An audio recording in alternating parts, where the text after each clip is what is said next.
बिस्मिल्लाहिर्रहमानिर्रहीम। अस्सलाम वालेकुम नाज़रीन, मेरा नाम सरवत फलीम है। जहाँ रहें खुशबाश रहें, अल्लाह की अमान में रहें, बखैर व आफ़ियत रहें।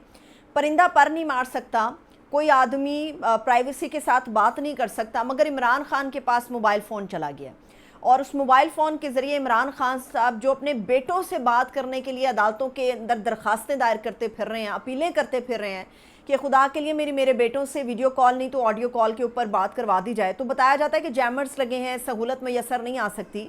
तो एक ऐसी सूरत में इमरान खान साहब के पास से एक मोबाइल फ़ोन बरामद हुआ है जिससे वो जुल्फ़ी बुखारी और दीगर तमाम लोगों के साथ राब्ते में रहते थे। आज मैं इसके ऊपर बात करने जा रही हूँ। फिर आपको ये भी बताऊंगी कि बेगानी शादी में अब्दुल्ला दीवाना तो हम सब ने सुना है, मगर फ़ौजी मामले के अंदर मौजूदा हुकूमत दीवानी हुई फिरती है। इसकी भी कुछ डिटेल आप लोगों के साथ मैं शेयर करूंगी कि किस तरह से एक ऐसी हुकूमत जिसके पास मैंडेट नहीं है, एक ऐसी हुकूमत जिसको कोई मानने के लिए तैयार नहीं है, मगर वो बेचारे ख़ुद को रेलेवेंट ज़ाहिर करने के लिए, ख़ुद अपनी रेलेवेंसी के लिए ये कोशिशें कर रही है कि एक दीवानों की तरह वो ऐसी चीज़ें सामने लेकर आ रही है जो हमें नज़र आ रही हैं कि उनका इनसे कोई ताल्लुक़ नहीं है। इसके ऊपर हम बात करने जा रहे हैं और आपको ये भी बताऊंगी कि अब फाइनली शेर अफजल खान मरवत की एंट्री हो गई है। उनके साथ आपके लाख इख्तलाफात सही, मगर इस वक्त जो इमरान खान साहब को ज़रूरत है वो एक दो नहीं कई शेर अफजल मरवत चाहिए। लेकिन हमारी बदकिस्मती ये है कि इमरान खान साहब के बहुत से ऐसे साथी जो कि इस वक्त रुपोश हैं, बहुत सारे ऐसे साथी जो कि लॉबिंग के नतीजे में फंस गए हैं। आज फाइनली इमरान खान साहब की शेर अफजल खान मरवत से एक मुलाकात हुई है, तो इसकी तफसील आप लोगों के साथ शेयर करते हैं। सबसे पहले तो इस प्रोपेगेंडा का पोस्टमार्टम करते हैं कि इमरान खान साहब के पास से एक मोबाइल फ़ोन बरामद हुआ है। इमरान खान साहब ने अगर मोबाइल फ़ोन उनके पास होता तो वो कभी भी अपीलें ना कर रहे होते कि मेरी औलाद से बात करा दो, कोई खुदा का खौफ करो। लेकिन बावजूद तमाम चीज़ों के इमरान खान साहब की उनके बच्चों से बात नहीं हो सकती। एक ऐसा फ़ोन इमरान खान के पास है जो सिर्फ जुल्फ़ी बुखारी तक जा सकता है, मगर उनके बच्चों से बात नहीं करा सकता। इमरान खान साहब जिस सेल के अंदर मौजूद हैं वहाँ पर बेतहाशा कैमरास मौजूद हैं जो 24/7 सर्विलियंस का काम करते हैं। इमरान खान साहब की कड़ी निगरानी वहाँ पर करते हैं।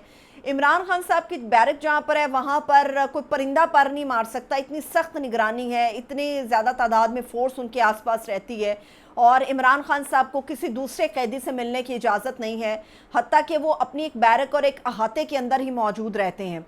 इमरान खान ने अपनी लीगल टीम से भी मुलाकात करनी है तो एक हॉल में कराई जाती है जिसके ऊपर इमरान खान साहब का इल्ज़ाम है कि निगरानी होती है और बाकायदा हमारी तमाम गुफ्तगू को सुना जाता है, जिसकी वजह से मैं अपने वकला से या अपनी फैमिली मेम्बरान से वो बातचीत नहीं कर सकता जो मुझे बेहद ज़रूरी होती है करनी, क्योंकि और वो इवन दो कि वो अपनी बीवी बुशरा बीबी के साथ भी बातचीत करने में उतने आज़ाद नहीं थे, क्योंकि उनकी जब ईद से पहले मुलाकात, एक छोटी ईद के वक्त चांद रात को मुलाकात कराई गई तो उसमें भी बताया जा रहा था कि इमरान खान साहब और बुशरा बीबी के दरमियान एक बहुत मोटा शीशा था जिसमें एक दूसरे की आवाज़ को सुनना मुश्किल था। मगर इमरान खान साहब के ऊपर इल्ज़ाम ये है कि उनके पास एक मोबाइल फ़ोन बरामद हुआ है जिससे वो जुल्फ़ी बुखारी से रब्ता करते थे और इंटरनेशनली मीडिया या इंटरनेशनली जो लॉबिंग हो रही है उसके लिए वो बातचीत करते थे इमरान खान साहब। तो पहला सवाल तो ये कि इमरान खान साहब ने मोबाइल फ़ोन छुपाया कहाँ पर होगा। गिनती के चंद गिने चुने उनके पास कपड़े हैं और उनकी बैरक की बाकायदा सफाई होती है। अब कोई पुलिस वाला अगर वहाँ पर मोबाइल लेकर भी चला जाता है तो जैमर्स की वजह से बात तो हो नहीं सकती, और फिर एक पुलिस वाला भी इमरान खान साहब तक मोबाइल कैसे लेकर जाएगा। 24 घंटे एक आदमी की निगरानी है, कड़ी निगरानी है। बस वो जिस वक्त वॉशरूम जाते हैं शायद उस वक्त उनको कैमरा कैप्चर नहीं करता, वो भी बाकायदा एहतजाज के बाद उनका वॉशरूम का हिस्सा थोड़ा सा तब्दील कराया गया, वरना तो इमरान खान साहब के साथ ये हालात थे कि वॉशरूम जाते थे तो वो भी उनको नज़र आ रहा होता था कि इमरान खान साहब जो है वो इस वक्त वॉशरूम चले गए हैं। और इमरान खान साहब कहाँ छुपाएंगे अपना मोबाइल फ़ोन, वो कहाँ पर छुपाएंगे, कपड़े उनके सामने हैं।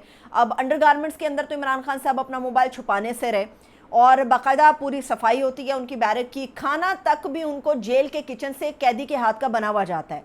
इमरान खान साहब ने अपनी सालों की जिद्दोजहद और 3.5 साल की हुकूमत में क्या कमाया। इवन दो कि इमरान खान साहब खाना भी अपने घर का नहीं खा सकते, लेकिन इमरान खान ने इस मुल्क की आवाम का प्यार, उनका एतमाद और भरोसा कमा लिया। वो लोग जिन्होंने दिहाइयों तक सियासत की इस मुल्क के अंदर, यानी कि नवाज शरीफ साहब या दीगर लोगों की आप बात कर लें, ख़ास तौर पे नवाज शरीफ साहब की बात, उनके घर से बनी हुई निहारियाँ और बने हुए खाने जो हैं वो जेल के अंदर जाते थे। हालांकि वो चंद दिन अपने जेल में, उन्होंने चंद महीने शायद मुश्किल से गुजारे होंगे। एक आदमी जो है वो साल भर से ज़्यादा अरसा हो गया है वो जेल के अंदर पड़ा हुआ है, मगर उसके पास इतनी सहूलत मैसर नहीं है। लेकिन इल्ज़ाम उस आदमी के ऊपर ये है कि वो प्रोपेगेंडा कर रहा था, मोबाइल फ़ोन का इस्तेमाल कर रहा था اور یہ ساری چیزیں، یہ ساری باتیں جو ہیں وہ عمران خان صاحب کے اوپر الزام کے طور پہ لگائی جاتی ہیں. لیکن عمران خان صاحب نے ایک بہت بڑی اپیل آج بھی کی ہے اور ہمیں اس کے اوپر سوچنے کی ضرورت ہے. عمران خان صاحب ہمیں نہیں نظر آ رہا کہیں پر، پی ٹی آئی کی بات میں نہیں کر رہی، میں صرف ایک شخص عمران خان کی بات کر رہی ہوں. کہیں سے نہیں ان کی گفتگو میں نظر آ رہا، کہیں سے ان کے تاثرات میں نہیں نظر آ رہا، کہیں سے کسی رپورٹر صحافی کو نہیں نظر آ رہا کہ جنرل ریٹائرڈ فیض حمید کی گرفتاری سے عمران خان صاحب گھبرائے ہوئے ہوں. بلکہ جس دن ان کو پتہ چلا کہ جنرل فیض کی گرفتاری ہو گئی ہے اور کچھ اور لوگوں کی بھی گرفتاریاں ہوئی ہیں، تو اس کے اوپر عمران خان صاحب نے کہا یہ بڑی اچھی بات ہے، اب ان کو جوڈیشل کمیشن ایک بنانا چاہیے، جس کا مطالبہ میں کرتا رہا ہوں.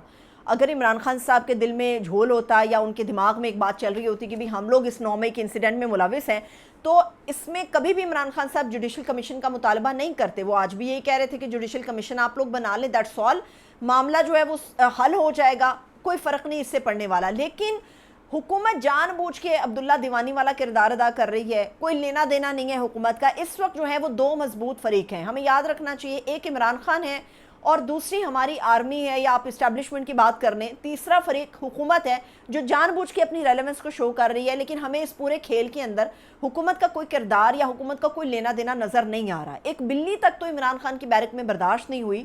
تو یہ کیسے ممکن ہے کہ عمران خان ایک موبائل فون کے ذریعے پورا پریپیگنڈا کر رہے ہوں گے؟ ان کے پاس لیگل ٹیم آتی ہے، ان کے اہل خانہ آتے ہیں، وہ کسی کے ذریعے بھی پیغام رسانی کا کام کر سکتے ہیں. تو میرا خیال ہے عمران خان صاحب اتنی بڑی غلطی جو ہے وہ کبھی نہیں کریں گے. دوسری بات یہ ہے کہ عمران خان صاحب نے اپیل کی ہے، آرمی سے اپیل کی ہے، اسٹیبلشمنٹ سے اپیل کی ہے، ایک پیغام بھی دیا، ایک اپیل آج پھر سے کی ہے کہ ملک اور ادارے ہمارے تباہ ہو رہے ہیں.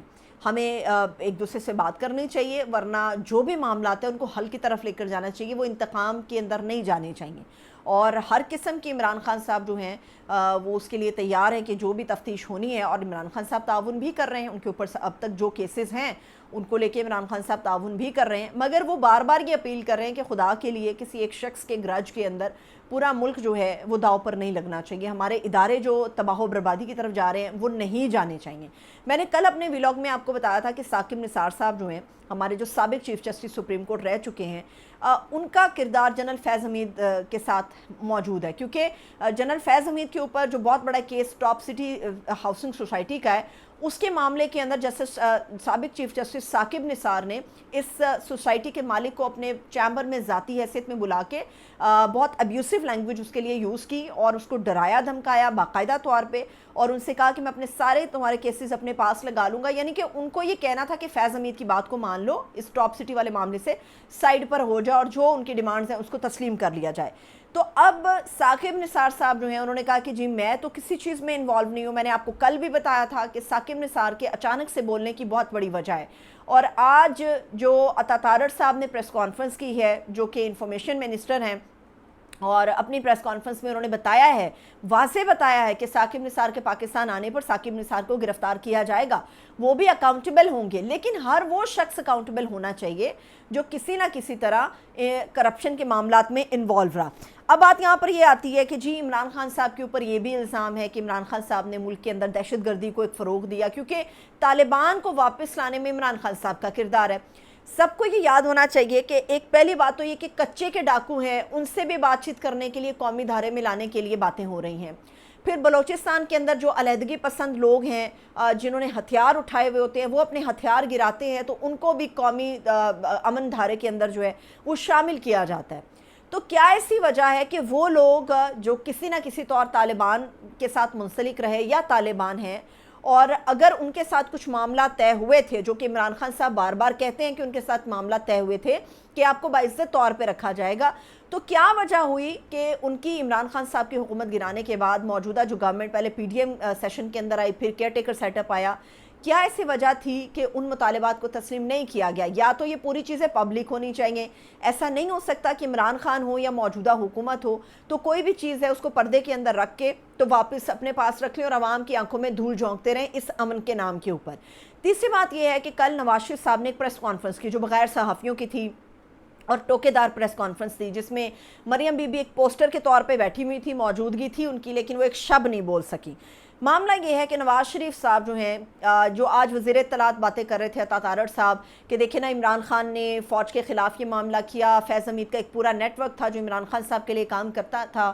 یہ عمومی طور پہ باتیں تو زیب دیتی تھی کہ نواز شریف صاحب کرتے، क्योंकि सबको ये एक्सपेक्टेशंस थी कि फैज़ हमीद की मिलिट्री में हिरासत के बाद अब नवाज शरीफ साहब की प्रेस कॉन्फ्रेंस का बराह रास्त ये मतलब होगा कि नवाज शरीफ साहब अपने दिल के फफोले खोलेंगे और लोगों को बताएंगे कि क्या हुआ उनके साथ। लेकिन हमारी बदकिस्मती ये है कि नवाज शरीफ साहब जो कि माजी के एक बेहतरीन रहनुमा लीडर के तौर पे नून लीगियों के लिए समझे जाते हैं, जिन्होंने नून लीग को बहुत आगे बढ़ाया चढ़ाया, जो 2 मरतबा वज़ीर आज़म रहे, जिनकी बेटी वज़ीर आला है, उनका भाई वज़ीर आज़म है, एक्सपेक्टेशंस के बरअक्स नवाज शरीफ साहब सिर्फ आलू कद्दू टिंडे बैंगन सिर्फ इनका रेट गिनवाते रहे, अपने दौर के सुनहरी दौर के किस्से सुनाते रहे, लेकिन नवाज शरीफ साहब एक शब्द नहीं बोले। इस पे एजाज सैयद ने बड़ी ही खूबसूरत एक लाइनें कही हैं। वो एजाज सैयद ये कहते हैं कि नवाज शरीफ साहब ने अब सिविलियन सुपरमेसी के बारे में एक लफ्ज़ नहीं बोला, ना वो बोलते हैं। सिविलियन सुपरमेसी यानी कि वोट को इज्जत दो। वो ये कहते हैं कि अपने भाई और बेटी को इक़्तिदार दिलवाने के लिए नवाज शरीफ साहब ने अपना कद बहुत ही छोटा कर लिया है। ये वही नवाज शरीफ साहब हैं जो कहते थे कि वोट को इज्जत दो, ये वही नवाज शरीफ साहब के हैं जो कहते थे मुदाखलत नहीं होनी चाहिए। तो क्या वजह है कि नवाज शरीफ साहब अब आलू कद्दू टिंडे और बैंगन का रेट बताने पर मजबूर हैं? उसकी वजह यह है कि नवाज शरीफ साहब को समझ आ गई थी कि अब वो काबिल कबूल नहीं है, इसलिए भाई का और बेटी का रास्ता हमवार करने के लिए उन्होंने अपना कद नहायत छोटा भी कर लिया और मरी की ठंडी हवाओं के अंदर जाकर बैठ गए। पंजाब की गर्मी और पाकिस्तान के पूरे माहौल से अलग अपने आप को उन्होंने काट कर रख लिया, बिल्कुल अलहदा कर लिया। ये वो वजूहात है कि नवाज शरीफ साहब जनरल फैज़ की गिरफ्तारी और सिविलियन सुपरमेसी की बजाय सिर्फ सब्जी और दूध के बारे में और बिजली और 18-18 घंटे की लोड शेडिंग के बारे में लोगों को बताते रहे। अब एक आखिरी बात यह है कि 22 अगस्त को तरनौल में एक जलसा पाकिस्तान तहरीक इंसाफ करने जा रही है और इमरान खान साहब को एक ऐसी फ़िज़ा जिसमें पंजाब के अंदर डिफरेंसेस हैं, केपी के अंदर डिफरेंसेस नज़र आ रहे हैं, पीटीआई के लोगों के लिए मुश्किलात हैं, तो इमरान खान साहब को एक दलेर आदमी की ज़रूरत थी। शेर अफजल खान मरवत से आज इमरान खान साहब की जेल में मुलाकात हुई है और इमरान खान साहब ने उनकी बात सुनी, उन्होंने इमरान खान साहब की बात सुनी, गिले शिकवे दूर हो गए हैं। अब मामला ये है कि शेर अफजल खान की एंट्री हो गई है। वो जो एक क्राउड पुलिंग के लिए हमें एक बंदा रिक्वायर्ड होता था और शेर अफजल के बाद कोई भी इतना बड़ा क्राउड इकट्ठा नहीं कर पाया था, तो अब शेर अफजल मरवत की दोबारा से एंट्री का मतलब ये है कि इमरान खान साहब पीछे हटने के लिए तैयार नहीं है। पीटीआई या पीटीआई का वर्कर भी पीछे हटने के लिए तैयार नहीं है। अब इम्तिहान है असल 22 अगस्त को तरनौल के मकाम पर, जहां पर पाकिस्तान तहरीक इंसाफ अपना जलसा करने जा रही है। देखते हैं कि वहां पर शेर अफजल की मरवत की एंट्री जो है वो क्या रंग लेकर आती है। मुझे इजाज़त दीजिए, अपना बहुत सा ख्याल रखिए। खुदा हाफ़िज़।